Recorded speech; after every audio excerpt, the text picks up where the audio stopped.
नहमदुहु व नसल्ली अला रसूलिहिल करीम। मुअज़्ज़ज़ सामीन व नाज़रीन, अस्सलामु अलैकुम व रहमतुल्लाहि व बरकातुहू। आज एक ऐसा शानदार और नायाब अमल लाए हैं जिस अमल के करने से आप खुद एक आमिल बन जाएंगे। इस अमल की रियाज़त और इंतहाई मुख्तसर रियाज़त है। जब आप रियाज़त अदा कर लेंगे, 70 मरतबा पढ़ने से आपकी रियाज़त अदा हो जानी है। और इसके पढ़ने का थोड़ा तरीका और 70 मरतबा किस तरह पढ़ना है वो तो मैं आपको आखिर में बताता चलूँ, लेकिन ये ज़ात अपने जहन में रख लें कि अगर आप आमिल बन रहे हैं तो इस अमल बनने के बाद आप क्या कुछ फ़ायदे हासिल कर सकते हैं। जी हाँ, इस अमल के पढ़ने से जब आप आमिल बन जाते हैं, किसी भी तकलीफ़ के अंदर कोई इंसान है तो इस आयत को आपने 3 मरतबा पढ़ना है। देखें वो तकलीफ़ कैसे रुफू चक्कर होती है। बुखार वाला मरीज़ है, उसके ऊपर सर के ऊपर हाथ रख कर आप पढ़ें, 3 मरतबा पढ़ दम करने के बाद पूछें, इंशाअल्लाह बुखार के अंदर फाका मिलेगा। गुर्दे का दर्द है, शुगर है, वैसे हेपाटाइटिस, किसी किस्म की कोई भी बीमारी है, जिस्मानी बीमारी, उसके लिए आपको 3 मरतबा पढ़ने से फ़ायदा होगा। और अगर जिन्नात का मसला है, दाएं कान में पढ़कर 3 मरतबा और बाएं कान में 3 मरतबा पढ़कर फूंक मारें, देखें जिन्नात का मसला हमेशा के लिए ख़त्म। जादू का मसला है, उसके कान में, जादू वाले के कान में भी आपने ऐसे करना है, लेकिन उसके पेशानी के बाल अगर मिल सकते हैं ठीक है। औरत है तो उसके सर के ऊपर छुरा रख कर ये अमल करें, छुरी रख कर ये अमल करें। उसको 21 मरतबा पढ़ें, फिर देखें कि जादू वाले के ऊपर 21 मरतबा और जिन्नात वाले के ऊपर 6 मरतबा की तादाद है। आम रूटीन में 3 मरतबा है। 21 मरतबा जब आप पढ़ेंगे तो उसको यूँ महसूस होगा कि उसके कान के ऊपर वज़न आ रहा है और कानों से उसके जादू के असरात निकलेंगे। इंशाअल्लाह इस अमल के पढ़ने से उसके कानों से ऐसे निकलेगा जैसे धुआं या इस तरह गर्म हो रहे हैं, कोई चीज़ निकल रही है, और यकीनन उसका जादू उसके जिस्म से निकल जाएगा। और जिन्नात वाला मरीज़ भी उसका जिस्म ऐसे होगा। आम बीमारी, कोई भी बीमारी है, अचानक उसको दर्द आ रहे हैं, अचानक तकलीफ़ आ रही है, अचानक घर के अंदर किसी भी फ़र्द को तकलीफ़ आ रही है, तो ये अमल कर सकते हैं। अच्छा, मज़े की बात यह है, जो इसका अमल बार बार इसका अमल को करता रहेगा तो दुनिया के किसी भी कोने में किसी भी मर्द को, औरत को, किसी भी किस्म की कोई भी तकलीफ़ है, जिस्मानी तकलीफ़ें हैं, डॉक्टरों के पास पड़ा है, वो जो वेंटिलेटर पे पड़ा है, आईसीयू में पड़ा है, कहीं भी, तो उसको पढ़कर दम करते जाएं तो इंशाअल्लाह उसकी बीमारी के अंदर बेहतरी आना शुरू हो जाएगी और उसकी तबीयत के अंदर अल्लाह तबारक व तआला जल्द निखार पैदा करना शुरू कर देंगे। इंशाअल्लाह इस अमल की बरक़ात बहुत ज़्यादा हैं।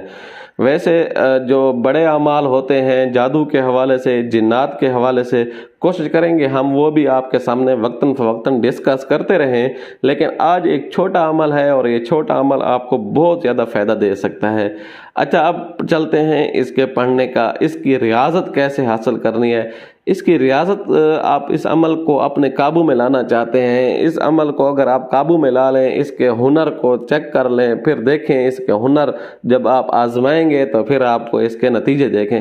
3 दिन आपने अमल करना है। 3 दिन अमल यूँ करना है कि आपने अपने सामने सफ़ेद कपड़ा बिछा लेना है। खुद भी बेहतर कोशिश करें, सफ़ेद चादर हो, सफ़ेद रुमाल हो, सफ़ेद कपड़े हो, तो इससे बहुत ज़्यादा तासीर पैदा हो सकती है। खुशबू लगाकर आपने अमल करना है।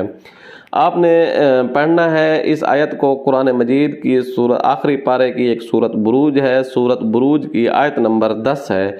अऊज़ु बिल्लाहि मिनश शैतानिर रजीम, बिस्मिल्लाहिर रहमानिर रहीम। इन्नल्लज़ीना फ़तनुल मुअ्मिनीना वल मुअ्मिनात थुम्मा लम यतूबू फ़लहुम अज़ाबु जहन्नम वलहुम अज़ाबुल हरीक़। इस आयत को 70 मरतबा पढ़ना है। आपने 70 मरतबा इस तरतीब से पढ़ना है कि आपके सामने खाना काबा है, बैतुल्ला है, आप अपनी आंखों से उसे देख रहे हैं और उससे एक नूर निकल रहा है। आप पढ़ रहे हैं, एक नूर निकल रहा है, एक रोशनी आ रही है जो आपके इर्द हसार बन रही है, आपके ऊपर एक हाला सा बन रहा है और नूर आपके अंदर मुंतकिल हो रहा है। تو ایک طاقت، روحانی طاقت آپ کے اندر سما رہی ہے، آپ طاقتور بنتے جا رہے ہیں، اس نیت سے آپ نے پڑھنا ہے۔ دوسرے دن بھی آپ نے اسی ترتیب سے پڑھنا ہے۔ آپ کے سامنے بھی جیسے جائے نماز ہوتی ہے تو جائے نماز کے اوپر آپ نے سفید کپڑا بچھا لینا ہے۔ تیسرے دن جب آپ نے 70 مرتبہ پڑھنا ہے تو اس کے بعد 11 مرتبہ درود ابراہیمی پڑھ لینا ہے اور 2 رکعت نماز صلاۃ الحاجت پڑھ لینی ہے۔ اللہ تعالیٰ سے مانگنا ہے کہ یا اللہ میں نے عمل پورا کر لیا ہے، اس عمل کے اندر تاثیر بھر دے، اس عمل کے اندر کرنٹ دے دے، اتنا کرنٹ دے، اتنا اثر پا دے کہ میں جس کا علاج کروں، جس مریض کا تیرے بندے کا علاج کروں گا، ظاہر اللہ کے بندے ہیں، اللہ کی مخلوق ہے، حدیث میں ہے الخلق و یال اللہ، مخلوق اللہ کو بہت پیاری ہے۔ آپ اگر مخلوق سے پیار کرو گے تو اللہ آپ سے پیار کرے گا، تو ظاہر ہے آپ اللہ کے بندوں کے علاج کے لیے یہ چیز سیکھ رہے ہیں، بغیر کسی لالچ کے یہ چیز عمل کر رہے ہیں، تو آپ کو اللہ تبارک و تعالی انشاءاللہ ثم انشاءاللہ اس عمل کی پوری تاثیر عطا فرما دیں گے۔ اب جب آپ نے کسی بھی مریض کے لیے دم کرنا ہوگا، دم کرنے کی بھی تھوڑی ایک ترتیب ہے، وہ یہ ہے، اور دم کی ترتیب یہ ہے کہ جس کو آپ کریں گے اس سے پہلے آپ نے 3 مرتبہ درود ابراہیمی پڑھنا ہے۔ درود ابراہیمی سمجھے آپ اس سے سٹارٹ ہو رہے ہیں، آپ کی روحانی قوت آ رہی ہے، آپ نے پڑھتے ہوئے یہ کرنا ہے اور یہ تصور کرنا ہے کہ آپ کے ارد گرد نور کا حالہ بنتا جا رہا ہے۔ ایسے کریں کہ آنکھیں بند کر لیں، آپ کے جسم کے باڈی کے ارد گرد ہر طرف نور ہے، تو جب آپ ہاتھ رکھ رہے ہیں تو وہ جس مریض کے اوپر تو سمجھیں وہ نور کی شعائیں اس کے جسم پر منتقل ہو رہے ہیں۔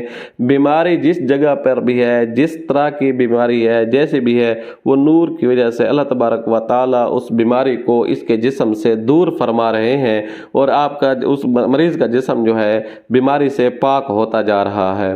انشاءاللہ ثم انشاءاللہ یہ وقتاً فوقتاً بھی دم کر سکتے ہیں، دن میں 5-7 مرتبہ کر لیں تو انشاءاللہ ثم انشاءاللہ بہت جلد پرانے سے پرانا مرض، پرانے سے پرانا بیمار، پرانے سے پرانا مریض آپ کو لمحوں میں، منٹوں میں، دنوں میں ٹھیک ہوتا نظر آئے گا اور اس کے اندر کافی ساری تبدیلیاں آپ محسوس کر سکیں گے انشاءاللہ ثم انشاءاللہ۔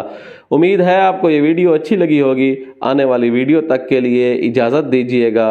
اللہ حافظ۔